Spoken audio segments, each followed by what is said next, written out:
the first time you ever appeared in a news article? No, I can't really. Do you want the story? I was just glad it wasn't the obituaries. I think the first time I was covered by the news is way back when I was a university student at Adelaide. I was 15 years old and I was part of a hip hop crew.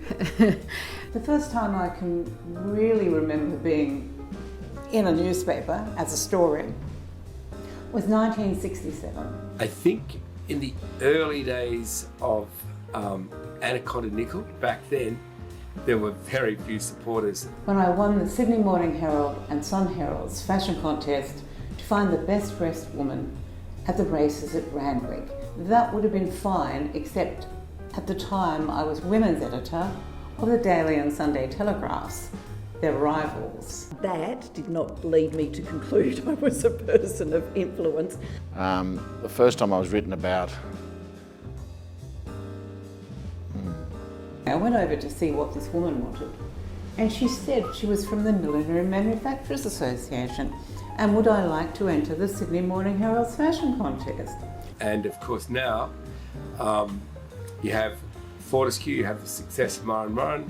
Through our music, not only was it for the love of creativity and music, but it was to give that to our community as a gift. I've had a few 15-round heavyweight title fights with the Oz on a few things, but I really don't remember. I can't remember what was said. I said I'd love to, and I gave her my married name. You see how useful husbands can be. I remember the photo because I'm between the Chancellor and the Vice-Chancellor, both men in their robes, and I really look like I'm being carted off to jail or something like that. It's not a great image. It was when I first was appointed as the youngest Chief Executive Officer of Racing New South Wales. I think that was the story that most sticks out. I suppose it's fair to say that there's been nobody declared the final victory. Lo and behold, I won it. I really can't believe I did it, but I did do it.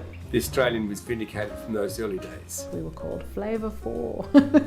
And so I think that was one of the first times, I guess, we were recognised as a group of influential young people in our community. Lovely.